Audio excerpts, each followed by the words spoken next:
मैं 3 दिन से भूखी हूँ, बेटी मेरी मदद कर दे। मैं स्कूल से पढ़ाकर वापस लौटती तो एक भिखारिन मेरे रास्ते में खड़ी रोते हुए कहती, मैं उसे कुछ पैसे दे देती। फिर मेरी शादी दूसरे शहर हो गई। ससुराल वाले जानवरों जैसा सुलूक करते। एक दिन घर से निकाला तो मैं सड़क पर भूखी बैठी थी। जब वही भिखारिन आलीशान गाड़ी में मेरे पास आई और मुझे अपने साथ ले गई। बोली, तुम इम्तिहान में कामयाब हो गई हो। तो मेरे तो होश उड़ गए। मैं उस वक्त सड़क के किनारे बैठी फूट फूट कर रो रही थी। मेरी हालत बहुत बुरी थी। मुझ में हिम्मत ही नहीं थी कि मैं एक भी कदम उठा सकूं। मैं कई घंटों से सड़क पर मारी मारी फिर रही थी। मेरे पास इतने पैसे भी नहीं थे कि मैं अपने शहर वापस जा सकती। न तो मेरे पास बात करने के लिए कोई मोबाइल फोन था और न ही कोई और तरीका था जिसके जरिए मैं घर वालों के साथ कांटेक्ट कर सकती। यह इलाका बहुत सुनसान था। यहाँ पर बहुत कम घर थे और उन घरों के अंदर रहने वाले जो लोग थे उनके दिल पत्थर से भी ज्यादा सख्त थे। अभी थोड़ी देर पहले मैंने एक घर पर जाकर दस्तक दी। एक बूढ़ी औरत ने दरवाजा खोला। वो गुस्से से मेरे चेहरे की तरफ देख रही थी। कुछ लम्हे तो वो मेरी तरफ ही देखती रही और फिर मुझे कहने लगी, तू वही बदचलन औरत है ना जिसे उसकी सास ने जलील करके घर से बाहर निकाल दिया। उसकी बात सुनकर मैंने हैरत से उसके चेहरे की तरफ देखा।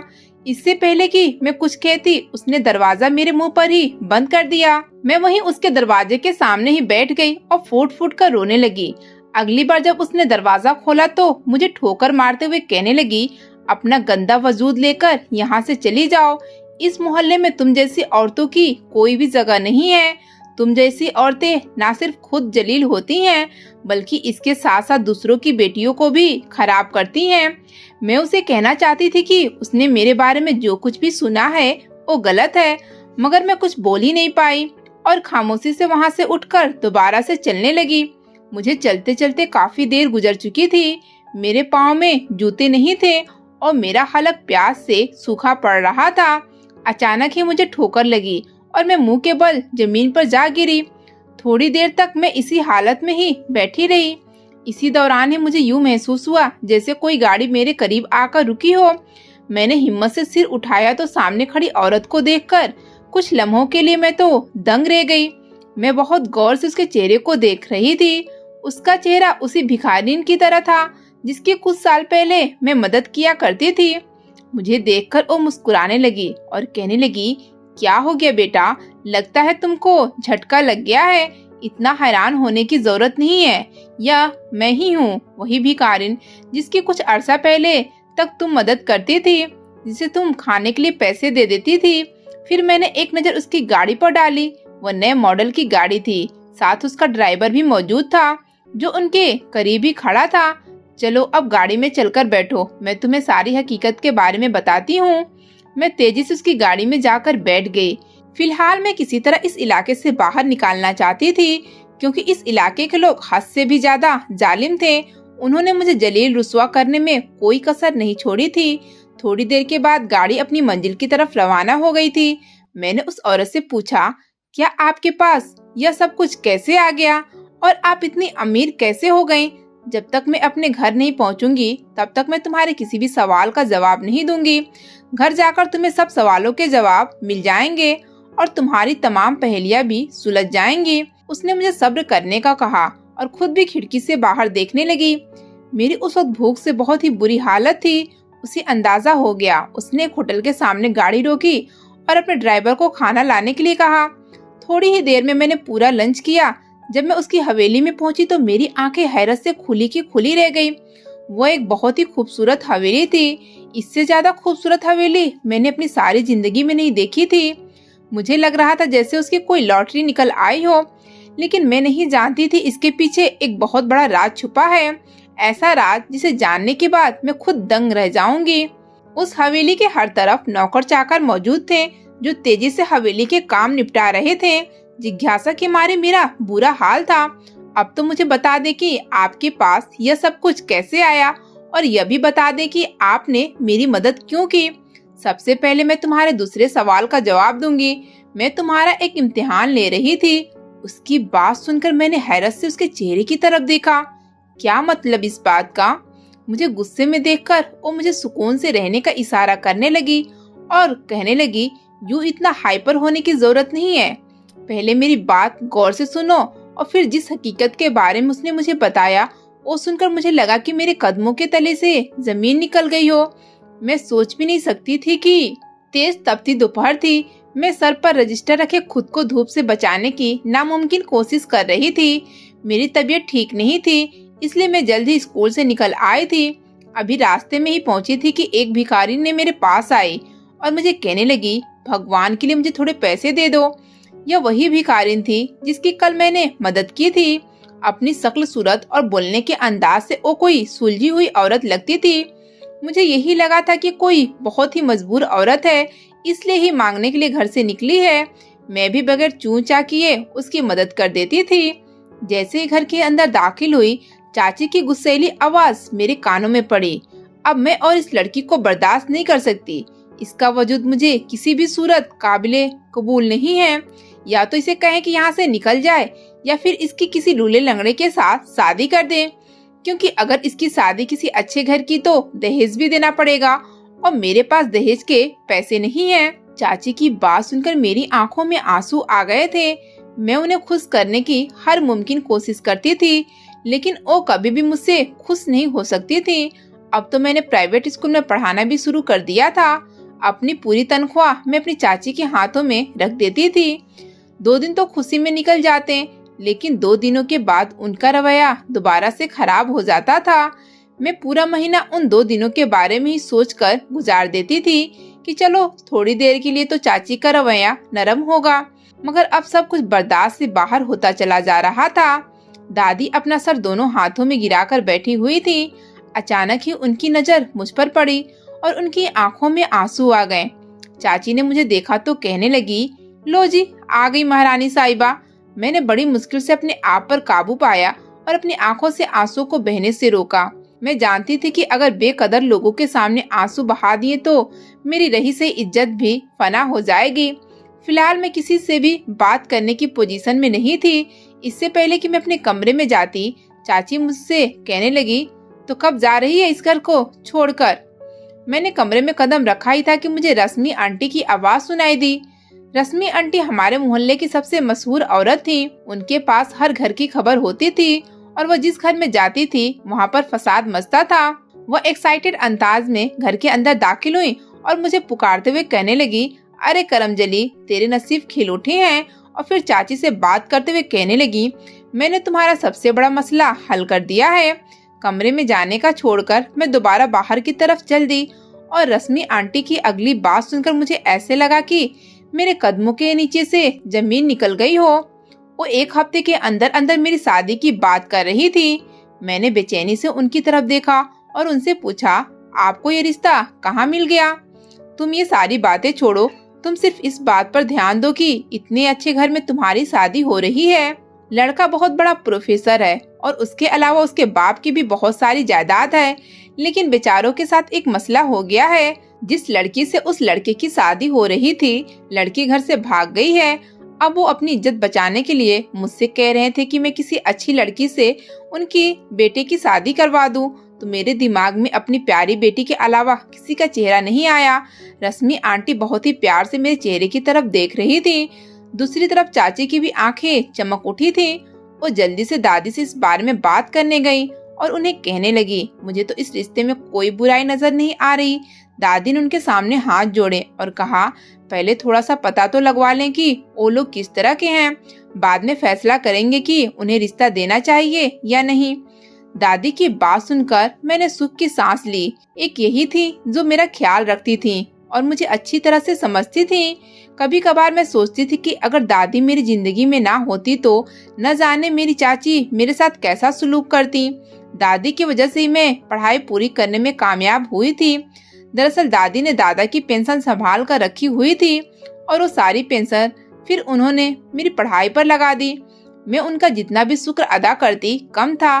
ठीक है, तुम फिक्र मत करो, मैं शाम को ही उन लोगों को बुलवा लेती हूँ। उसने सवालिया नजरों से दादी की तरफ देखा। दादी ने भी उसे इजाजत दे दी।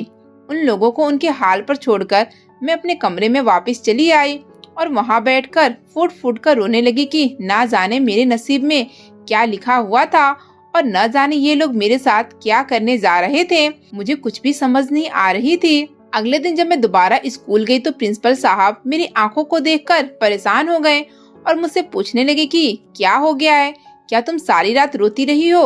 उनकी बात सुनकर मैंने उनकी तरफ शिकायती नजरों से देखा। यह इंसान हद से ज्यादा मेरा ख्याल रखता था और उसकी यह बात मुझे बिल्कुल भी पसंद नहीं थी। मैं नहीं चाहती थी कि कोई इंसान मेरी इस पर्सनल मैटर में हद से ज्यादा दिलचस्पी ले। मैं बहुत जल्द इंसानों के साथ अटैच हो जाती थी और मुझे डर था कि कहीं ऐसा न हो कि मैं भी प्रिंसिपल साहब से अटैच हो जाऊं। मैंने उससे कहा, यह आपका मसला नहीं है, बेहतर यही कि आप अपने काम से काम रखें। अब की बार उसके चेहरे पर मुस्कुराहट फैल गई। लगता है मुझसे कोई नाराज है। अब यहाँ पर मेरी हिम्मत जवाब दे चुकी थी और उन्हें कहने लगी, पहले आप मुझे यह बताएं कि आखिर मेरे साथ इस कदर प्यार से बात करने की क्या तुक बनती है। मैं भी बाकी टीचर्स की तरह ही टीचर हूँ। बेहतर यही है कि मेरे साथ भी वैसा ही रवैया रखें जैसे बाकी टीचर्स के साथ रखते हैं। मुझे किसी भी किस्म की गलत फहमी में न डालें। उन्होंने गहरी सांस ली और जल्दी से सीरियस हो गए। उसने मुझे कहा, मैं बहुत पहले तुम्हें ये बात बताना चाहता था, मगर उससे पहले मैं चाहता हूँ कि मैं अपनी माँ को इस रिश्ते के लिए राजी कर लूँ। अब की बार मेरा मुंह हैरत से खुल गया। मैंने हैरानगी से उसके चेहरे की तरफ देखा। उसने तेजी में हाँ में सर हिलाया और मुझे कहने लगा, हाँ, मैं हम दोनों की रिश्ते की बात कर रहा हूँ। मैं तुम्हें पहले ही दिन से बहुत पसंद करता हूँ। जिस दिन मैंने तुम्हें देखा था उसी दिन ही फैसला कर लिया था कि मैं सिर्फ तुमसे शादी करूँगा, मगर मुझे इसके लिए अपनी माँ को मनाना पड़ेगा। यह कहकर वो कुछ लम्हों के लिए खामोश हो गया। मतलब आपकी माँ इस रिश्ते के लिए राजी नहीं है? मैंने उससे पूछा। उसने कोई जवाब न दिया। मेरी उम्मीद यहाँ पर ही टूट गई। मैंने उसे दो टूक अंदाज में कहा, अगर आप मेरे घर में रिश्ता नहीं ला सकते तो मुझसे इजहार करने की भी जरूरत नहीं है। और जहाँ तक शादी करने की बात है तो मेरा एक बहुत ही अच्छे घर से रिश्ता आया है। हो सकता है कि बहुत जल्द मेरी शादी हो जाए। उसने तड़प कर मेरे चेहरे की तरफ देखा और कहने लगा, ये तुम किस तरह की बातें कर रही हो? मैं तुमसे मोहब्बत का इजहार कर रहा हूँ और तुम जुदाई को बीच में ला रही हो। आपको मुझसे शिकायत करने का कोई हक नहीं है। आप मुझसे इस वक्त मोहब्बत का इजहार कर रहे हैं जब मेरे लिए यह सब कुछ मुमकिन ही नहीं है। आप या तो शाम के वक्त ही मेरे घर में रिश्ता लेकर चले आएं या फिर यह बात भूल जाएं। मैंने उसे दो टूक अंदाज में बात की और खुद तेजी से अपने क्लासरूम में चली गई। मेरी आंखें बार बार आंसू से भीग रही थी। मैं बहुत मुश्किल से खुद पर कंट्रोल कर रही थी। मुझसे ज्यादा देर स्कूल में बैठा नहीं गया और मैं दोबारा से घर की तरफ चल दी। अभी रास्ते में ही पहुंची थी कि एक औरत की आवाज सुनाई दी जो कि उस वक्त बहुत ही तकलीफ में नजर आ रही थी। यह वही औरत थी जो रोज मुझसे खाने के लिए पैसे मांगती थी। मैं रोती हुई उसके पास चली गई और उसके करीब बैठकर उसे कहने लगी, मेरे लिए दुआ करो क्योंकि मैं बहुत तकलीफ में हूँ। मैंने फुट फुट कर रोना शुरू कर दिया, जबकि वह भी कराहना छोड़कर टुकुर टुकुर मेरे चेहरे की तरफ देख रही थी। तुम्हें क्या दिक्कत है? मैंने उसे कहा, मैं काफी अरसे से स्कूल में पढ़ा रही हूँ। जब मैंने स्कूल के प्रिंसिपल को पहली बार देखा था तो मुझे तभी अच्छे लगे थे। तब मेरे दिल से ये दुआ निकली थी कि ये आदमी मेरे नसीब में लिख दिया जाए। अब वो इजहार मोहब्बत कर रहा है और मुझे इंतजार करने के लिए कह रहा है, जबकि मेरे पास ज्यादा वक्त नहीं है। क्या तुम्हारी शादी कहीं और हो रही है? उस औरत ने मुझसे पूछा। औरत की बात सुनकर मैंने तेजी में हाँ में सर हिलाया। उसके बाद उसने मुझसे कोई भी सवाल नहीं किया और मुझे कहने लगी, मेरे पास खाने के लिए कुछ नहीं है, क्या तुम मुझे थोड़े पैसे दे सकती हो? मैंने जल्दी से अपने आंसू साफ किए और बटुए में से उसे पैसे निकाल कर दे दिए। मुझे अपने बच्चों के लिए भी कुछ पैसे चाहिए, क्या तुम मुझे वो पैसे दे सकती हो? मैंने इस बार भी खामोशी से पैसे निकालकर उसे दे दिए। अब मेरे पास वापसी का किराया भी मौजूद नहीं था, लेकिन मुझे उसकी फिक्र नहीं थी। न जाने क्यों मुझे उस औरत से अपनायत महसूस होती थी। यूँ लगता था जैसे मेरा उसके साथ गहरा ताल्लुक हो। मैंने आज से पहले भी बहुत सारे लोगों की मदद की थी, लेकिन उस औरत की मदद करके मुझे अंदर से खुशी महसूस होती थी। मैं खामोशी से उसके पास से उठकर अपने घर वापस चली आई। जैसे ही घर पहुंची सामने का मंजर देखकर हैरान हो गई। सामने अजनबी लोग बैठे हुए थे। मेरी चाची बहुत ही प्यार से एक औरत का माथा चूम रही थी। जब मैं वहां गई तो पता चला कि मेरा होने वाला पति और मेरी सास हैं। अपने पति को देखकर एक लम्हे के लिए मेरा दिल घबरा गया, क्योंकि वो शख्स अच्छी खासी उम्र का था, जबकि मुझे हमेशा से ही अपने उम्र के लड़के पसंद थे। उसी वक्त ही मेरा दिल ने इस रिश्ते को इनकार कर दिया। लेकिन मैं नहीं जानती थी कि मेरे नसीब में कुछ और ही लिखा हुआ है और मैं ये बात भूल गई थी कि फिलहाल अपनी मर्जी से मैं कुछ भी नहीं कर सकती, क्योंकि फिलहाल मैं किसी और के टुकड़े पर हूँ। जब वो वहाँ से चले गए तो चाची मुझे मिठाई खिलाने लगी और मुझे कहने लगी, मुबारक हो, तुम्हारा रिश्ता तय हो गया है। चाची की बात सुनकर मैंने हैरत से उनके चेहरे की तरफ देखा। मैंने दादी से पूछने की कोशिश की तो दादी ने आंखों ही आंखों में मुझे खामोश रहने का इशारा किया। मैं ना चाहते हुए भी खामोश हो गई। जब चाची वहाँ से चली गई तो मैं दादी की तरफ गई और उनसे पूछा, क्या आप ये सब कैसे कर सकती हैं? आपको अच्छी तरह से अंदाजा है कि मैं इतनी बड़ी उम्र की मर्द से शादी नहीं कर सकती। देखो बेटा, मैंने बहुत सोच समझकर यह फैसला किया है। तुम अपनी चाची को बहुत अच्छे तरीके से जानती हो। वो तुम्हें किसी भी इंसान के साथ ब्याह देंगी और तुम पर जरा भी रहम नहीं खाएंगे। मैं इन लोगों से मिली हूँ, वो लोग तुम्हारी सोच से भी ज्यादा अच्छे हैं और सबसे बड़ी बात तो ये है कि वो पढ़े लिखे लोग हैं। मुझे यकीन है कि तुम वहाँ अच्छी जिंदगी गुजारोगी। वो तुम्हारा बहुत ख्याल रखेंगे। तुम्हारी सास मुझे बहुत ही मजबूर लग रही थी। वो मेरी बहुत मिन्नतें कर रही थी और कह रही थी कि मैं एक बार रिश्ता तय कर दूं, फिर वो हमें किसी भी किस्म का शिकायत का मौका नहीं देंगी। दादी भी इस रिश्ते पर राजी लग रही थी और फिर वो मुझे काफी देर तक बैठी समझाती रही। मैंने फिर उनकी बात मानने का फैसला कर लिया, लेकिन अगले दिन मैं एक बार प्रिंसिपल साहब से भी इस बारे में बात करना चाहती थी। मैंने अपनी सेल्फ रिस्पेक्ट को कुचलने का फैसला किया और सोचा कि प्रिंसिपल साहब को जाकर बोलूंगी कि वो हर हाल में मेरे घर रिश्ता लेकर आए, या फिर कम से कम वो मेरी दादी से ही बात कर लें और उनसे थोड़ा सा वक्त मांग लें। फिर जब उनकी माँ राजी हो जाएंगी तो बाकी की बात बाद में देख लेंगे। पूरी रात मैं सोचती रही कि प्रिंसिपल साहब से कैसे बात करनी है। फिर सुबह जब मैं स्कूल पहुंची तो मायूस हो गई, क्योंकि आज प्रिंसिपल साहब स्कूल नहीं आए थे। मेरा दिन बहुत ही बुरा गुजर रहा था। मेरा किसी भी काम में दिल नहीं लग रहा था। मैंने एक जानने वाले टीचर से उनका नंबर लिया और उन्हें कॉल मिलाई, मगर उनका नंबर भी बंद जा रहा था। टीचर ने मुझे कहा, लगता है कोई इमरजेंसी हो गई है, वरना वो कभी भी इस तरह से छुट्टी नहीं करते। मैंने दिल ही दिल में प्रार्थना की कि सब ठीक हो। दिन तेजी से गुजरते जा रहे थे। दोबारा मेरी प्रिंसिपल साहब से मुलाकात नहीं हुई थी। उनकी जानने वाली एक टीचर थी जो हमेशा मुझे अजीबोगरीब नजरों से देखती रहती थी। यूँ लगता था जैसे वो मुझसे कोई बात कहना चाह रही हो, लेकिन कह ना पा रही हो। मैंने एक दो बार उससे पूछने की कोशिश की तो वो बात करते करते खामोश हो जाती। मैंने भी फिर से उसे ज्यादा मजबूर नहीं किया और अपने काम में मगन हो गई। मेरे दिल में किसी भी किस्म का कोई अरमान मौजूद नहीं था। जिस तरह लड़की अपनी शादी पर खुश होती हैं, मैं उस तरह बिल्कुल भी खुश नहीं थी, बल्कि मेरा दिल बहुत ही बुरी तरह से टूटा हुआ था। मैं किसी ऐसे शख्स के नाम होने जा रही थी जो अतीत में किसी और औरत से मोहब्बत करता था और अब सिर्फ मजबूरी में मुझे अपना रहा था। और किसी लड़की के लिए इस एहसास से बढ़कर कोई और तकलीफ के एहसास नहीं होता। दूसरी तरफ मेरी चाची का खुशी से बुरा हाल था। वो बार बार मुझे गले लगाती और मेरे माथे को चूमती। मैंने अपनी दादी के भरोसे ये रिश्ता मानने का फैसला किया था। मेरे ससुराल वाले शुरू के दिनों में मेरे साथ अच्छा सलूक करते थे और मेरा बहुत ख्याल रखते थे, यहाँ तक कि मुझे बिस्तर से नीचे भी उतरने नहीं देते थे। मेरे सारे काम ही कर देते थे। वो मुझे यही कहते थे कि तुम आराम करो, तुम हमारी सबसे लाडली बच्ची हो। मगर फिर जैसे जैसे वक्त गुजरने लगा, सबके रवैये में बदलाव होने लगा। मैं अपने पति के अच्छे रवैये की आदी थी। जब उसका रवैया बदला तो मुझे बहुत दुख हुआ। अब वो पहले की तरह मेरा ख्याल नहीं रखता था, ना ही पहले की तरह मेरे लिए तोहफा खरीदता था। अब वो मुझसे नजरें चुराता रहता था और मेरे साथ बहुत ही कम वक्त गुजारता था। मेरी मौजूदगी में वो दूसरी लड़कियों से बातें करता था और उनसे मोहब्बत का इजहार करता था। मैं जब उसे शिकायत करती तो वो कह देता, तुम तो अनचाही बीवी हो, तुमसे तो सिर्फ मैंने मजबूरी में शादी की है, वरना मुझे तुम्हारे वजूद से किसी भी किस्म का कोई लगाव नहीं है। उसकी इस तरह की बातें सुनकर मेरा दिल खून के आंसू रोता था। जब मेरी सास ने देखा कि मेरे पति का रवैया बदल गया है तो उन्होंने भी अपना रवैया बदल लिया। पहले मुझे बिस्तर पर खाना मिलता था, लेकिन अब मुझे सारे घर वालों के लिए खाना बनाना पड़ता था। घर के सारे काम मैं ही करती थी। मैं उस शक्ति की आदी नहीं थी जो शक्ति मुझे मिल रही थी। उन्होंने मुझे आसमान पर ले जाकर जमीन पर पटका था। मैं बहुत बुरी तरह से टूट गई थी। जब मैंने अपनी दादी से शिकायत करती तो दादी मुझे सब्र करने का कहती और फिर पीछे चाची मुझे कबूल करने के लिए तैयार नहीं थी, इसलिए मैं अपने घर भी वापस नहीं जा सकती थी। मैं अपने ससुराल में बड़ी मुश्किल से जिंदगी गुजार रही थी। मैं रोज भगवान के सामने रोती, गिड़गिड़ाती और इस नर्क से निकलने की दुआ करती।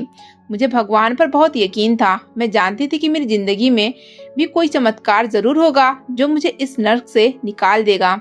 जैसे जैसे वक्त गुजरता जा रहा था, वैसे वैसे मेरी जिंदगी भी तंग होती जा रही थी। एक दिन मेरी अपने पति से एक छोटी सी बात पर लड़ाई हो गई।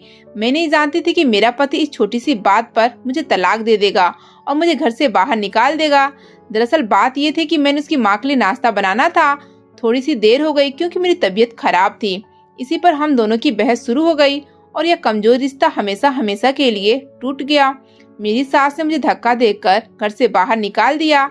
ना तो मेरे पास पैसे थे और ना ही मेरे पाँव में जूते थे। मैं सड़कों पर बेहाल फिर रही थी कि उस औरत से टकरा गई। तो आपको प्रिंसिपल साहब तो याद ही होगा। उस औरत की बात सुनकर मेरे जहन में उस खूबसूरत शख्स का चेहरा, तब जिस राज का उस औरत ने खुलासा किया, वो सुनकर कुछ लम्हों के लिए मैं तो कुछ सोचने समझने के काबिल ही नहीं रही। दरअसल ये औरत बहुत ही नेक थी और इसकी ख्वाहिश थी कि इसकी बहू भी नेक हो। जब प्रिंसिपल साहब ने मुझसे शादी करने के बारे में बात की तो उसने फैसला किया कि वो मेरा इम्तिहान लेंगे। अगर मैं इस इम्तिहान में कामयाब हो गई तो वो अपने बेटे की मुझसे शादी करवा देंगी। उस औरत ने जानबूझकर एक भिखारिन का भेष धारण किया था। वो देखना चाहती थी कि आखिर मैं एक गरीब औरत की मदद करूंगी या नहीं। मगर मैं रोज उसकी मदद करती और रोज ही उसे खाने के लिए पैसे देती। जिस दिन मैं उसके सामने बैठकर रोई थी, उस दिन उसने फैसला किया था कि वो अपने बेटे का रिश्ता मेरे लिए जरूर लाएगी। लेकिन उसी दिन ही उसका एक्सीडेंट हो गया और वो कोमा में चली गई। यही वजह था कि प्रिंसिपल साहब एकदम से स्कूल से छुट्टियां करने लगे थे। उन्होंने अपनी जानने वाली औरत के हाथों संदेश भेजा था, लेकिन उसने भी जलन के मारे मुझे प्रिंसिपल साहब के संदेश के बारे में नहीं बताया। उस औरत ने मुझे तसल्ली दी और कहा, तुम्हें फिक्र करने की जरूरत नहीं है। तुम्हारे नसीब में जितनी भी सख्तियां और परेशानी थी वो तमाम खत्म हो गई है। अब तुम्हारे नसीब में सिर्फ और सिर्फ खुशियां होंगी। जब मुझे यह पता चला कि तुम्हारी शादी इस कदर जालिम लोगों में हो गई है तो मुझे बहुत अफसोस हुआ। मैं उन लोगों को बहुत अच्छी तरह से जानती थी। मुझे अंदाजा था कि यह कमजोर रिश्ता कभी न कभी तो टूट ही जाएगा। उस औरत ने मुझे बताया कि वो मेरी सास से बात करती रहती थी। आज भी मेरी सास ने कॉल करके बताया था कि वह मुझे घर से निकाल चुकी हैं और वह औरत मुझे लेने के लिए ही आई थी, क्योंकि वह नहीं चाहती थी कि मुझ जैसी कीमती लड़की को वह दोबारा खो दें। मैंने उस औरत से शिकायत की और उसे कहा कि मेरा इम्तिहान लेने के चक्कर में आपने मेरी जिंदगी के कुछ साल बर्बाद कर दिए हैं। वो शर्मिंदा हो गई और मुझसे कहने लगी, मुझसे गलती हो गई है और मैं अपनी गलती पर शर्मिंदा भी हूँ। मेरा बेटा तुम्हारे बगैर एक लम्हे के लिए भी खुश नहीं रहा, मगर मुझे यकीन है कि वो तुम्हें दोबारा अपने सामने देखकर जरूर खुश हो जाएगा। मुझे ऐसा नहीं लगता था। मुझे लगता था कि वह कभी भी मुझे नहीं अपनाएगा, क्योंकि मैं पहले अपने आप को किसी और के हवाले कर चुकी थी। मगर जब मैंने उसको देखा तो मैं हैरान परेशान रह गई। वो छोटे बच्चों की तरह खुश हो रहा था और मुझसे शादी करने के लिए बेचैन भी था। उस औरत ने वाकई अपना कहा पूरा कर दिया और फिर मेरा प्रिंसिपल साहब से शादी हो गया। उससे शादी करके मैं बहुत ज्यादा खुश थी। ना सिर्फ मुझे मेरी मोहब्बत मिल गई थी, बल्कि इसके साथ साथ मेरी जिंदगी भी संवर गई थी। वो तमाम खुशियाँ जिनके लिए मैं एक लंबे अरसे से तरस रही थी, वो सभी मेरे दरवाजे पर दस्तक दे रही थी। अगर आपको आज की कहानी पसंद आई है तो वीडियो को जरूर लाइक कीजिएगा और अपने दोस्तों के साथ भी शेयर कीजिएगा। और हाँ, अगर आपने अभी तक हमारा चैनल सब्सक्राइब नहीं किया तो जरूर सब्सक्राइब करें। मिलते हैं कल एक नई और दिलचस्प कहानी के साथ।